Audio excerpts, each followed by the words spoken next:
when Daniel Cargill confessed his feelings to me. A student from a low-income background.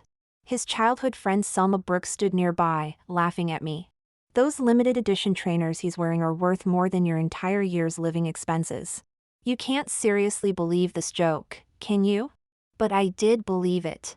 At that time, I didn't realize that Daniel and I were from completely different worlds. Until Selma lost her bracelet. Daniel, along with everyone else, turned their mocking gazes towards me. His voice dripped with sarcasm. If you needed money, you could have just asked me. Why resort to this? My eyes welled up with tears, and my hands, hidden in my sleeves, couldn't stop shaking. When I transferred schools, I blocked Daniel on all forms of communication and left without a trace. Little did I know that Daniel, who had always been so high and mighty, would spend the next 7 years searching for me. Ding! Wisnovel reminds you to click the subscribe button in the bottom right corner to read the complete novel. After PE class, Selma Brook, the school beauty, lost her expensive bracelet. Without my knowledge, she and her friends ransacked my backpack. When I arrived, my desk was in complete disarray. Selma snuggled up to Daniel, pouting. "Danny, Annie is your girlfriend. Can't you ask her to return my bracelet?" Daniel and Selma had grown up together, and everyone knew he treated her differently. Even I had to admit that they often had more to talk about. When they huddled together discussing those limited edition designer items, I could never join in. But this time, Daniel didn't rush to respond to her. He quietly tidied up my desk before looking up at her. His tone was light, but he didn't deny it. "What bracelet?" "I'll buy you a new one." The classroom erupted into chaos, with accusations flying around. "What does that mean?" "It was really the class rep?" "It's possible. Everyone knows she's the year's infamous charity case. And she's the only one who went back to the classroom during PE. Tisk, if she sold that bracelet, it'd cover her living expenses for half a year, wouldn't it?" "Oi." "I heard her dad's leg was broken years ago for nicking stuff." I froze at the doorway, feeling as if someone had dumped a bucket of ice water over me, chilled to the bone. I never knew that the people who politely called me class rep to my face would talk about me like this behind my back. Suddenly, someone called out, "Class rep?" The atmosphere instantly became tense. Countless eyes turned towards the door. Even though I hadn't done anything, the baseless shame and embarrassment nearly overwhelmed me. I clutched at my sleeve, seeing Daniel turn to look at me too. Perhaps it was just my imagination, but I thought I saw a fleeting hint of mockery in his eyes. No one paid attention to my explanation. In fact, the more I tried to explain, the stranger the looks I received. "It's all right," Selma said in her soft, gentle voice. "I don't really need that bracelet anyway." Selma graciously told everyone that she must have misplaced it herself. The matter seemed to be settled. But I couldn't bear to be falsely accused like this. As Selma turned to leave, I grabbed her arm, insisting we check the CCTV footage. Selma tilted her head, giving me a meaningful look. I had expected Selma might refuse. What I never anticipated was Daniel stepping in to stop me. He gently patted my head. "It's okay, Anne. Let it go." Daniel used to call me that whenever I was upset. This simple word brought all my pent-up frustration to the surface. I didn't take it. I looked up at him, my voice choked with emotion. "My dad came to bring me lunch. I only went back to the classroom during PE to put away the food. I didn't do anything wrong. I had just gone to put away the roast beef. My dad had made it specially and brought it over. He said it was my birthday, and I should have something nice." But Daniel didn't seem to care what I was saying. He said it didn't matter, that he could sort out whatever I'd done. But why didn't it matter? I truly hadn't done anything wrong. Doesn't Daniel understand how important one's reputation is? I insisted on checking the cameras. And Daniel, who had been holding me back, finally lost his patience. He suddenly let go of me and let out a cold laugh. That laugh was low and chilling. I finally sensed something was off and slowly raised my head to meet his gaze. I saw the smile on his face. I saw the undisguised contempt in his eyes, just like everyone else's. "Isn't it time you stopped this act? Did you really not take it?" His voice dripped with sarcasm. Didn't you say the other day that you were short on money? Oh, and by the way, the classroom CCTV broke down just yesterday. Annie, did you really not know that? My mind went blank with a deafening buzz. Somehow, at that moment, I remembered something Selma had once told me.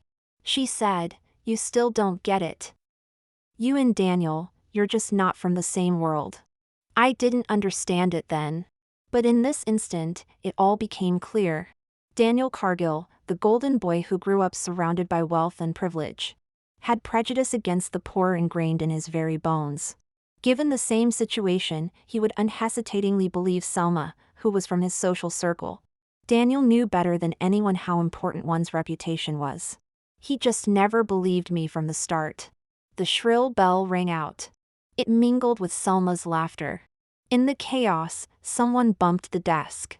I turned around in panic, watching helplessly as the roast beef fell from the table.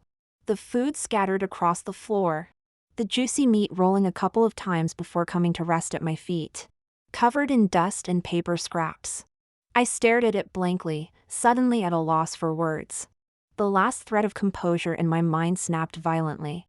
Daniel's words continued to ring in my ears. He was saying if I needed money, I should have just told him. Why did I have to do this? But I couldn't listen anymore. I closed my eyes and shoved him hard. When I looked up again, tears were streaming down my face uncontrollably.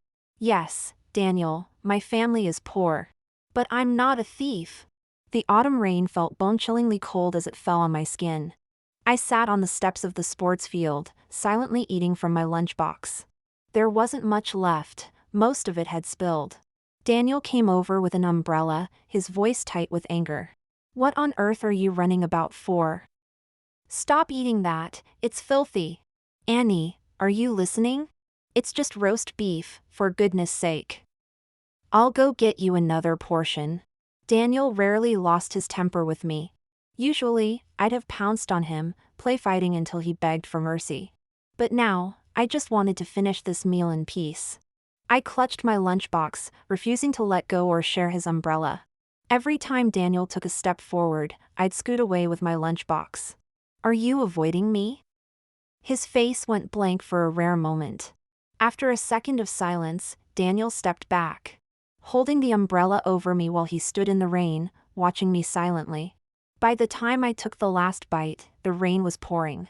Daniel started to speak, about the bracelet, "Don't bother," I cut him off, "I'll sort it myself."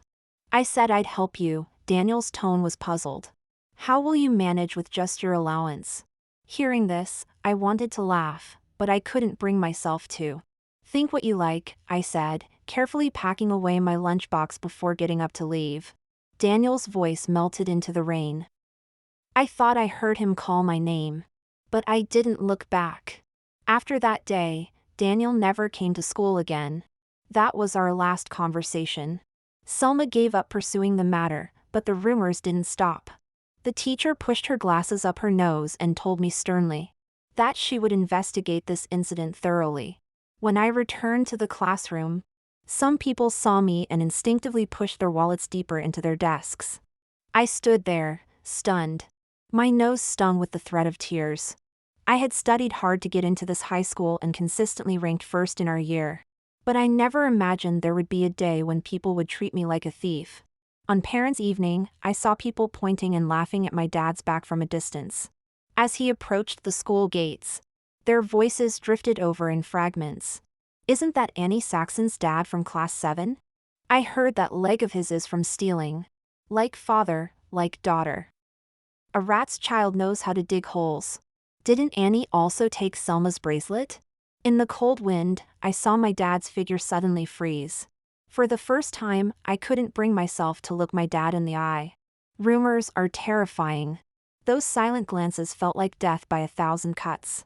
It was the most agonizing day of my life. When we got home, my dad smoked in silence for half the evening. I cried as I told him I didn't steal anyone's bracelet. "I've always remembered everything you taught me." My dad didn't scold me or question me further. After a long while, he asked me sadly, "Is it because of me that you're being falsely accused?" In the shadows, I saw my dad give me a small smile. I'm sorry, Annie, his voice was hoarse, that you have to hang your head because of me. He confessed to me about what happened years ago. But in truth, I had known for a long time. I was a child Dad had taken in. Dad wasn't well off, and you'd fallen terribly ill that year. We scraped together everything we could. But we were still short £1,000 for the life-saving treatment. I saw my father sink into his memories, his eyes filled with a pain that years hadn't been able to dissolve. Dad had no choice left, but once it's done, it's done. Once you cross that line, the shame is etched into your very bones, something you can never shake off. My father's voice grew quieter and quieter. It melted into the night breeze. At last, I wasn't sure if he was asking me or himself. He wondered if I might have had a better life if someone else, someone not like him, had taken me in back then. My father's condition suddenly worsened. I tensed up and took time off work. I didn't want to go anywhere, just stayed at the hospital. When I came back with lunch, I saw Selma at the door of the ward. I froze on the spot, my heart pounding. Selma had met my father before. With Daniel. At my father's fish and chip stand. I can't remember the details, I only remember her asking me in a naive yet disdainful tone. How can you eat from such a dirty street stall? If you can stomach it, do you have to force Daniel to eat it too? I saw Daniel take a bite, his handsome brow furrowing. After chewing twice, as if he really couldn't bear it, he spat it out. My father was standing by the roadside then. The wind was bitterly cold. He stared blankly at these young gentlemen and ladies. That night, Daniel and I had a big row. Coming back to my senses, I eyed Selma warily. What do you want now? Selma looked at me with a smile. Annie, you should have said if you needed money. How can you delay treatment? We were classmates after all, Daniel and I won't stand idly by. She handed me a card as she spoke. What do you mean? I know a very good hospital for your father's condition, I can introduce you there. But that city is quite far from here. It must be tiring to travel back and forth. The corridor, filled with the smell of disinfectant, was very quiet. Selma and I stared at each other for a long time. She suddenly asked me again, "Do you know why Daniel hasn't been to school lately?" Because he feels ashamed. You should understand his proud temperament better than I do. That's why I came to see you alone today. Selma's voice was soft and gentle, like countless tiny needles piercing my heart all at once, causing wave after wave of pain. My eyelashes trembled. Inside the ward, my father's cough was intermittent, like the beating of a death drum. At that moment, I suddenly felt everything before me turn to smoke. As the smoke cleared, only this life-saving card remained. I needed this money. I clutched the card tightly in my hand. Thank you. I'll arrange a school transfer soon, to accompany my father for treatment. I'll pay you back this money, but I'll need some time. Selma sneered, who needs it? Goodbye. I didn't tell anyone about my transfer. On an ordinary afternoon, we left the city for good. After changing hospitals, my dad's condition gradually improved. The studies at my new high school were intense. I was running between the hospital and our rented flat. But thankfully my solid foundation meant I didn't fall behind. My dad's condition slowly started to recover. After starting university, I was juggling between classes and part-time work, incredibly busy. The money I had borrowed from Selma, I repaid monthly to the account numbers she had left me. It took 2 years of working after graduation to finally clear the debt. 7 years passed in a blink. I never thought I'd run into Daniel Cargill again. So when we met, I was caught completely off guard. It was at a gathering of rich kids that my university friend Mabel Sinclair had dragged me to. Everyone there was from wealthy families. I didn't really want to go, but Mabel insisted as she touched up her makeup. Don't be daft, we wouldn't even get into a party like this if it weren't for my rich boyfriend. It'll be an eye-opener for you, and the free food alone is worth it. Who knows, with your looks you might even snag yourself a posh bloke. Just come with me for a bit, please please. Mabel was my uni roommate. After graduation, I'd lost touch with most of my classmates, but we'd stayed in contact. She could be a bit over the top, but she wasn't a bad sort. Unable to refuse, I agreed to go. As we entered the club, the air of luxury hit us. As Mabel had said, this wasn't the sort of place ordinary people like us could just pop into for a drink. The free food did sound good. That's what I was thinking right up until we reached the private room. But when the door opened, I immediately spotted Selma in the crowd. She had changed a lot in 7 years, losing her youthful awkwardness. Every gesture now oozed elegance and sensuality. I never expected to run into her here. Clearly, Selma hadn't expected it either. She even spilled her drink in surprise. The room was bustling with chatter. Mabel pushed me inside as several people clamored for introductions. Selma stared at me, smiling slowly. Old classmate, I know her well.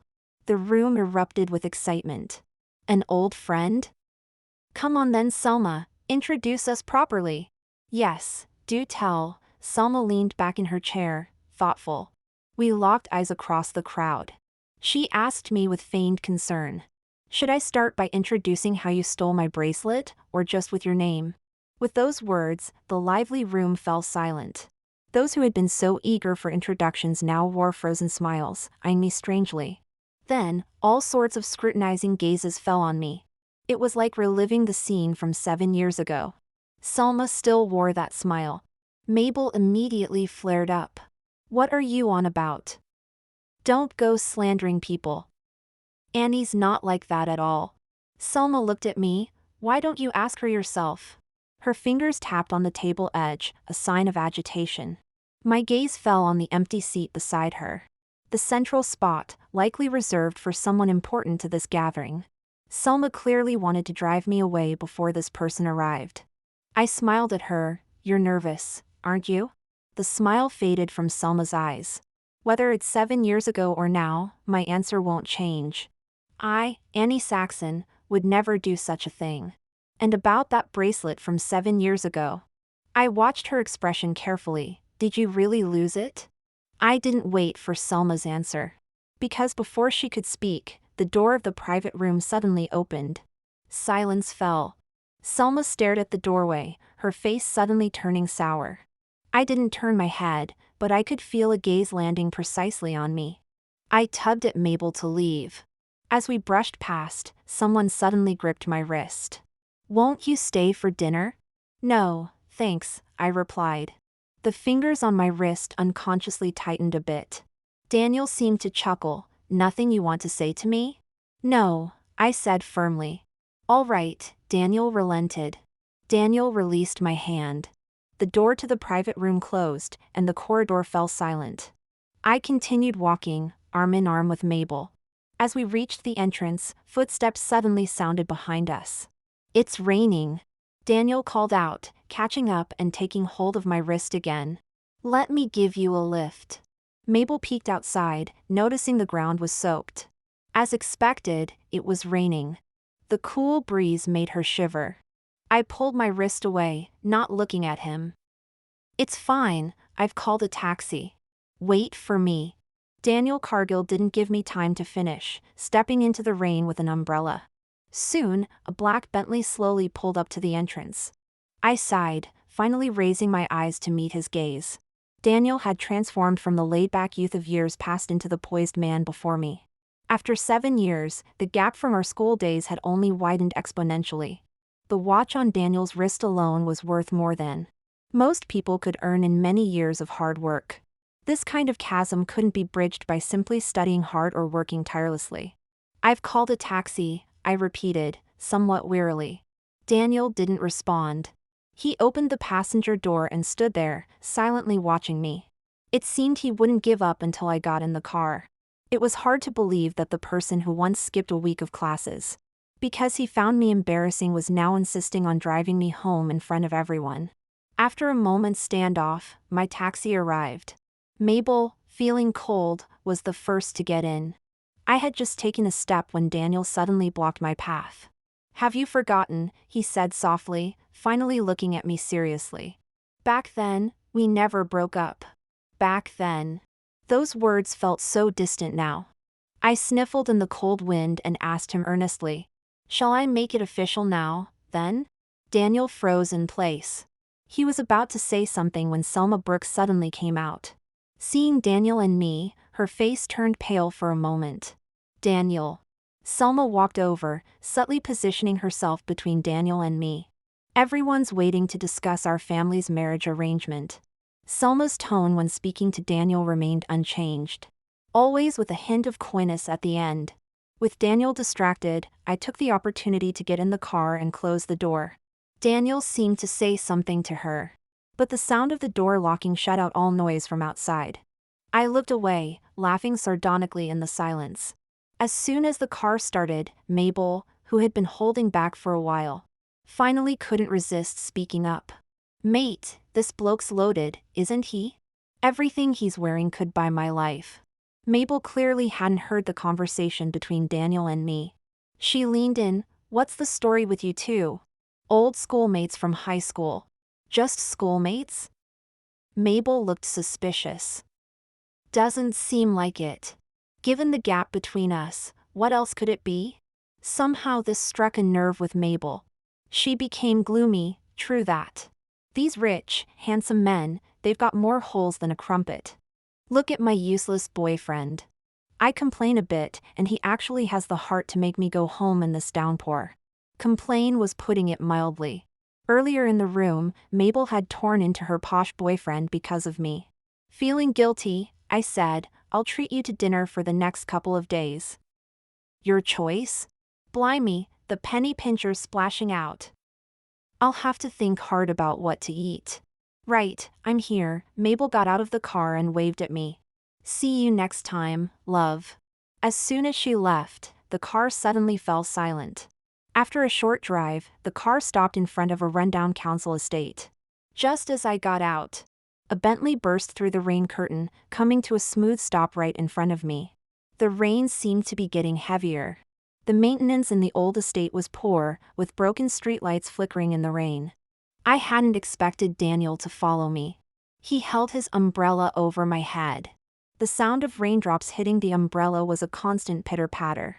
It seemed that every confrontation between Daniel and me happened in the rain. Daniel looked down at me and sighed softly. "Haven't you broken the habit of forgetting your umbrella on rainy days?" My gaze fell on his right hand holding the umbrella. His middle finger was slightly curved, adorned with a beautiful, delicate couple's ring. It made his hand look particularly attractive. I stared for 2 seconds, and for some reason, I suddenly felt a sense of calm finality. "I'll remember next time." I looked at him. "So why did you come?" "We haven't finished our conversation." Daniel was still insistent about the breakup. I found it amusing. "You came all this way in the rain just to hear me say it's over?" Daniel looked at me silently. "Yes." "Fine then, I didn't want to drag this out any longer." But just as I began to speak, Daniel suddenly pulled me towards the estate. "But I don't want to hear it now," he asked as we walked. "Which building do you live in? What are you trying to do?" "Take you home." "You'll catch a cold in this rain." I stopped in my tracks, snatched the umbrella, and threw it into the rain. Raindrops fell on us, quickly soaking our coats. At that moment, I finally admitted to myself that I wasn't as indifferent as I appeared. During those first weeks after transferring schools, I struggled every night with that feeling of isolation and helplessness. Lying on the cold hospital floor at night, the nightmares were relentless. I dreamed of my dad leaving me, of Daniel watching me indifferently in the pouring rain. Daniel's mocking gaze would always appear in my memories during quiet moments. I'd wake up drenched in sweat, only able to breathe easy after checking through the dim hallway light that the person in the hospital bed was still okay. Later, the me in my dreams stopped crying. And later still, I stopped dreaming about Daniel altogether. I thought everything had faded with time. But at this moment, I realized these emotions had just been hidden away. "Please stop toying with me, will you?" "I'm not." Daniel fell silent when he met my gaze. He lowered his eyes, picked up the umbrella, shook off the rainwater, and placed it in my hand. Then he stepped back. "The rain's heavy. Go home." I turned and walked back. The gaze from behind never left me. Only after I closed the door did I let out a sigh of relief. Halfway up the stairs, I suddenly felt something in my pocket. In the dim light of the stairwell, I opened my palm to find a gleaming ring. The ring was identical to the one on Daniel's finger. "How did you get so soaked?" I sat on the sofa, watching my dad bustling about the living room. After fetching hot water, he grabbed a towel. Fighting back the sting in my nose, I looked up at my dad with a smile. I was so excited about getting the bonus that I slipped in the rain. How careless of you. Are you hurt? And I've told you many times to wear an extra layer when it's cold. Let me make some ginger tea. Don't fall asleep, all right? I collapsed on the sofa, vaguely feeling that Dad seemed even more fussy than before. I still ended up with a fever. I burned for 2 days and a night straight. My dad was beside himself with worry. I told him I'd be fine after some sleep. When I came to, I saw Mabel was already in our kitchen cooking. Beside her stood a handsome lad peeling garlic. I squinted for a better look, realizing it was Mabel's rich boyfriend. Made up, have you? Mabel turned her head without answering me, just scoffed. You said you'd treat me to dinner, now I'm the one cooking and bringing it to your bedside. I looked at her hopefully. Is your cooking edible? If you don't want it, sod off. Mabel really had no talent for cooking, and her pampered boyfriend even less so. I took a bite and wisely kept my mouth shut. Her boyfriend's name was Gary Paxton, a year younger than Mabel. This was my second time meeting him. He had brought quite a lot of things. I glanced over them, noticing they were all foods I loved, filling up the entire table. Many of them were even things Mabel didn't know I liked. I looked at the signature 3 large tins of peaches without saying a word. Mabel finished eating and rushed off to work, not planning to stay long. I stood at the door and called out to Gary. Oh right, since you know him, could you pass this on to him for me? What's this? Blimey, it's so beautiful and dazzling and expensive. Mabel exaggeratedly covered her mouth. Gary looked at the ring in his hand, pausing for a second. After he realized what it was, he didn't deny it, but he didn't accept it either. I'm just the errand boy.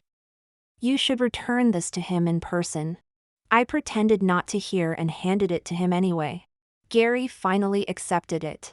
As they turned to go downstairs, Mabel complained about the broken stairs while asking him, "What's the story? Who are we giving it to? But that ring is so beautiful." Their voices faded. I leaned against the door, closed my eyes for a few seconds to compose myself. Then shut the door and went back to bed. The sky in my dreams was always gloomy. I was wearing Daniel's school uniform, clinging to his back, feeling weak all over. Daniel's voice was low, a bit exasperated. Do you really need tinned peaches? Yes. Whenever I had a fever, my dad would always buy me tinned peaches. Daniel didn't think much of these things, but he finally ruffled my hair. Wait here then. Okay. I sat on the ground listlessly, waiting and waiting, until Daniel finally returned in the glow of the setting sun. He put 10 heavy tins in front of me and asked, "Are these the right ones?" Not just peaches, but also plenty of expensive snacks and sweets I wouldn't dare even look at normally. I was shocked for a moment. Why so many? Daniel looked at me calmly. They were so cheap, I got a few of each. Want to eat some now? Daniel. You're such a fool. Open your mouth. As he popped a cool peach slice into my mouth, I said, 1 tin is enough in the future. Is 1 tin enough for you? Daniel looked at the nearly empty tin, laughing at me without mercy. Let's make it 3 then. It was dark when I woke up. It had been raining continuously for the past few days.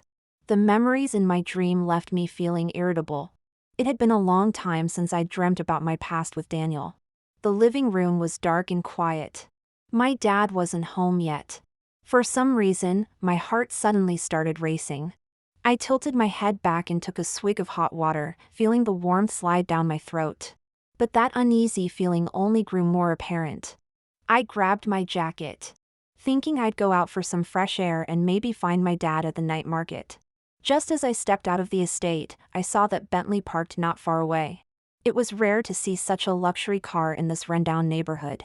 Many passers-by couldn't help but take a second look. The owner was leaning against the car, his features softened by the dampness of the night.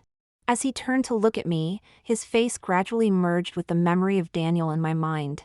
That ring was meant for you, he said, his voice a bit muffled. I wondered how long he'd been standing there in the night.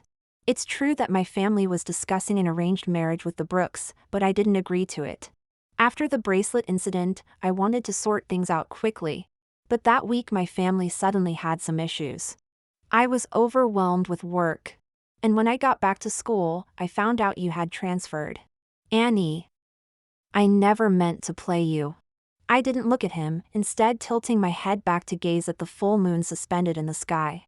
After a couple of seconds, I said softly, "But you didn't believe me then either. You doubted and mocked me just like everyone else." Daniel's figure wavered in the night breeze. His face was pale, and he didn't argue. Actually, Selma was right. We were never from the same world. You've always been fixated on hearing me say we're breaking up. Are you cold? Daniel abruptly cut me off, seemingly anticipating what I was about to say next. His eyes held a hint of pleading sadness. I ignored him and slowly finished my sentence. But Daniel, we broke up a long time ago. If you've forgotten, I don't mind saying it again. Daniel's face instantly turned ashen. Annie. He was about to say something more, when he was interrupted by the vibration of a phone ringing. My dad's phone call suddenly came through. But the voice on the other end wasn't his. The voice was panicked and urgent. Annie. Your dad's fish and chip stand has been smashed up. Come quick. It felt like the sword hanging over my heart had finally fallen. A drunk troublemaker had smashed my dad's stall at the night market. And in the chaos, my father was pushed to the ground. Returning to the hospital, the overwhelming smell of disinfectant made me feel as if I'd been transported back 7 years. The numb yet anxious feeling made me want to vomit. I clenched my fists tightly, using the pain of my nails digging into my palms to barely suppress the rising nausea. The next moment, Daniel forcibly pried my fingers open. Annie. Don't do this. Everything will be fine. Your dad's been in good health these past few years, remember what the doctor just said? His voice was soft, as if afraid of upsetting me further. I buried my head in my knees, remaining silent. Fortunately, there were no unexpected complications. No old injuries were aggravated either. It was just a sprained ankle. By the time all the hospital admission procedures were completed, it was already late at night. I stood at the hospital entrance, letting the cold wind blow over me for a few minutes before starting to walk back. Daniel noticed my intention. Are you heading home? I'll take you there. The estate was in such a dilapidated state that even the stairwell lights were flickering on and off. Lost in thought, I nearly missed my step several times. But Daniel was quick to steady me with his hand. His expression was hidden in the darkness, but I could hear the hoarseness in his voice. Have you been living here all this time? I didn't answer. We only turned to leave after I had finished packing up my father's things. Daniel didn't depart until the sky began to lighten. Before he left, we sat quietly at a roadside breakfast stall, eating fish and chips. This time, Daniel ate with ease, as if he had truly come to accept it. After finishing, Daniel looked down at me. I'll come over as soon as I'm done with work. Call me if you need anything. Don't bother coming, I said, finishing the last sip of my soup. We've said all there is to say. Let's just end it here. Daniel's silhouette froze for a moment. He didn't say anything. After he left, I called Mabel. I might need to trouble your boyfriend this time. Could you help me find out where Selma is today? I took a taxi to a 5-star luxury hotel. As I pushed open the door, I saw that quite a few people had already arrived. Most of them were my old high school classmates. My appearance caused the high school reunion to freeze for 2 seconds. Then it quickly bubbled up again. Annie Saxon? The class president? Why is she here? I don't remember inviting her. My gaze swept across the crowd, landing on Selma Brook. Annie? Selma turned to see me, looking somewhat shocked. Then she smiled, innocently asking, "How do you have time for a reunion? Shouldn't you be at the hospital with your dad?" Ah. Her unfinished words were suddenly replaced by a scream. I grabbed her hair, looking down at her and asking, "Was it you?" Selma's face turned pale with pain, physiological tears streaming down her cheeks. I stared intently at her delicate, pretty face and repeated, "This thing with my dad, was it you who did it?" The private room fell silent. Everyone looking at each other in bewilderment, with only Selma's whimpers remaining. I kicked open the bathroom door and pressed Selma against the sink. The cold water rushing down made Selma's screams even shriller. I coldly watched her and said, "Back then, when I accepted Daniel's confession, you orchestrated that bracelet incident to ostracize me. Now, you're using my dad to warn me off." "Oh, Selma." I uttered her name, feeling the hatred in my chest constantly surging upwards. I yanked her hair, forcing her to look at me, and said softly, "I have nothing, only my dad. I don't want to compete with you for anything, I just want to live peacefully. But if my dad has another accident, I'll have no choice but to fight you to the bitter end." Selma couldn't stop crying. She had probably never been treated like this before. Her makeup was smeared, and she looked at me, disheveled and wary. But from beginning to end, she never once denied it. On the way to find Selma, I thought about many things. Back then, we never found the person who stole the bracelet. And 7 years later, our usually peaceful fish and chips stand at the night market encountered trouble shortly after meeting Selma. It was only our stand that got smashed by a drunk troublemaker. Initially, I only had suspicions. But when I saw Selma's smile, I was almost instantly certain. All eyes in the private room fell on Selma. Confusion, shock, disbelief. No one had imagined that the pretty and gentle Selma would do such a thing behind everyone's back, slandering and isolating someone. So, the bracelet incident was Selma's self-orchestrated drama all along? The class president was innocent all this time? Back then, wasn't she the one who led the search of the class president's bag? The room, initially quiet, gradually filled with whispers. Finally, it erupted. The minute details from those memories were dug up, and every word that reached Selma's ears was excruciatingly painful. I felt countless gazes falling on me as well. But they were no longer the contemptuous looks from years ago. After a long, tense silence, the boy who used to shove his wallet into his desk, whenever he saw me, suddenly spoke in a low voice, quietly apologizing to me. 7 years later, it seemed as if Selma's and my positions had suddenly been reversed. I don't remember how I left the hotel. I only felt that the daylight outside was very harsh.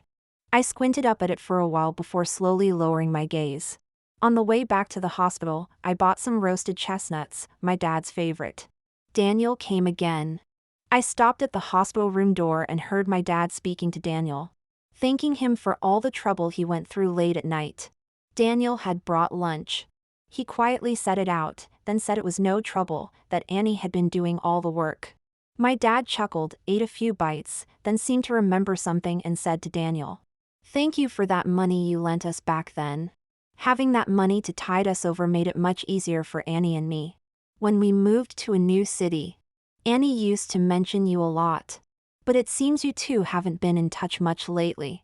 My dad spoke on his own, only realizing something was amiss at the end. He looked up to see Daniel's face had turned extremely grim. "What's wrong?" Daniel's gaze slowly settled on my dad. His Adam's apple bobbed as he asked hoarsely, "What money?" Daniel left the room, his expression dazed. He didn't see me standing at the corner. I entered the ward with a composed face, peeling roasted chestnuts for my father. "Are they good?" "Sweet and delicious," he replied. After a few seconds, my father spoke again. "Daniel looked quite upset just now. It seems he didn't know about the money we borrowed from them." My fingers paused briefly as I peeled the chestnuts. A moment of silence passed. I softly said, "I'm not sure. Perhaps he's forgotten after all this time." The last autumn rain of the season fell that evening. Daniel brought dinner over. My father noticed Daniel's gloomy expression and didn't say much. Daniel kept his eyes lowered, avoiding my gaze. After a quiet dinner, Daniel spoke to me in the corridor. He said he'd dealt with the troublemakers and had found a suitable rental flat. He suggested I move out of the old neighborhood when I had the chance. I looked at him silently for a moment before asking, "Don't lie to me. Is it really a rental?" Daniel remained silent. Feeling stifled, I pushed open the corridor window. A gust of cold wind rushed in. My cold hadn't fully cleared, and my nose felt stuffy and uncomfortable. I coughed a couple of times and said, "Daniel, 7 years is a long time. You're just feeling a momentary regret after meeting again." "It's not that," Daniel suddenly interrupted. His voice was muffled. "It's not just regret. I know the difference between liking someone and not. After you transferred schools, I looked for you for many years. The day we met again, you don't know how happy I was when I opened the door and saw you. I was afraid it was just a dream. I never wanted to break up. Not then, not now. About Selma lending money to you, I didn't know. I wouldn't have." Daniel trailed off, staring into my eyes as if suddenly realizing something. "Did you guess early on that the money wasn't from me? Does it matter?" I inhaled the cold air slowly and said, "Didn't you also suspect something was off about the bracelet incident? But you instinctively believed Selma wouldn't lie." "But Daniel, does that mean I would?" The color drained from Daniel's face. He wanted to say something, but after opening and closing his mouth, he couldn't utter a word. Perhaps Daniel finally realized that between us, it wasn't just a misunderstanding that could be cleared up and forgotten. When Daniel spoke again, his voice was low. "I was wrong about what happened back then. But I've really been trying to change all these years. Annie," his voice choked slightly, "can we not break up?" Perhaps it was the cold wind. It made my eyes sting terribly. I felt so weary. Looking up at Daniel, I asked him very softly, "Daniel, can you please let me go? I can't keep up with the drama of you rich kids. I just want to live a peaceful life." The last rays of the sunset gradually faded, and the corridor darkened. Daniel stood quietly, looking at me for a long time with reddened eyes. Finally, he closed his eyes and softly uttered a single word, "Okay." After that day, Daniel seemed to vanish. My father gradually recovered, slowly regaining the ability to walk on his own. On a winter day, I got promoted and shared a Lancashire hot pot with my dad. Everything seemed to be heading in a stable and smooth direction. On Christmas Eve, Daniel sent me a text message. "Can we meet?" For the last time. Amidst the falling snow, Daniel stood waiting for me. "Merry Christmas," Daniel's voice was as soft as the melting snow. "Make a wish." Back in high school, Daniel used to come over on Christmas Eve to make wishes with me. He said wishes made on Christmas Eve were the most magical. I closed my eyes and wished for my dad and me to be safe and well. When I opened my eyes, I saw Daniel staring at me intently. That silent gaze was illuminated by the distant fireworks. "A Christmas gift," he handed me a box, adding quickly before I could refuse. "It's nothing expensive, please accept it." I thought for a second, then shook my head. "I'd better not." The light in Daniel's eyes dimmed. I exhaled a puff of warm air, not knowing what else to say. "It's too cold. Let's say goodbye here." Daniel seemed to want to say something, but seeing my face reddened by the cold, he just nodded. "Hurry home." I turned to leave. Through the wind and snow, I thought I heard Daniel softly say "Merry Christmas" once more. Like that rainy day 7 years ago. I didn't look back. When I accompanied my dad to the hospital for his follow-up, I saw Selma. She seemed to have lost weight since I last saw her. Her ankles and arms were wrapped in bandages. She appeared to be on the phone with someone, her voice choked with emotion. "So Daniel, can't we even be friends anymore?" I couldn't hear what was said on the other end. But Selma's face turned pale, and she suddenly smashed her phone on the ground. The crowd was noisy. By the time I finished submitting my forms and went to look for her again, Selma had already left. Back home, Mabel arrived with Gary, using the excuse of celebrating my dad's recovery to join us for dinner. I immediately noticed the diamond ring on her finger. It was as dazzling as she had described Daniel's ring that day. I smiled at her, but Mabel covered my eyes, refusing to let me look. "By the way, I still don't know how you two made up. Didn't you say your boyfriend left you in the pouring rain?" Mabel seemed a bit exasperated bringing this up. "That idiot had a bad stomach and ran to the loo. He couldn't catch up with me." After some banter, she asked me, "Did you know that Selma and Daniel were both in car accidents? One after the other, on Christmas Day." They're still in hospital. I thought to myself that I not only knew but had seen it with my own eyes. Before I could respond, Mabel quickly changed the subject. I peeled a segment of tangerine and popped it into my mouth. Looking out the window. It was a sunny day. My dad's voice rang out from the kitchen, "Dinner's ready." Mabel, hearing this, ran faster than a rabbit, shouting to Gary as she went. "Quick! Stop her, she's going to steal my chicken wings." Gary, sitting on the sofa as if he hadn't heard, casually stretched out a long leg as I raced towards the kitchen. 2 against 1, that's not fair. "Mabel, you're not getting any Christmas gift this year." "What?" Mabel turned back, wailing dramatically. "Jesus, no!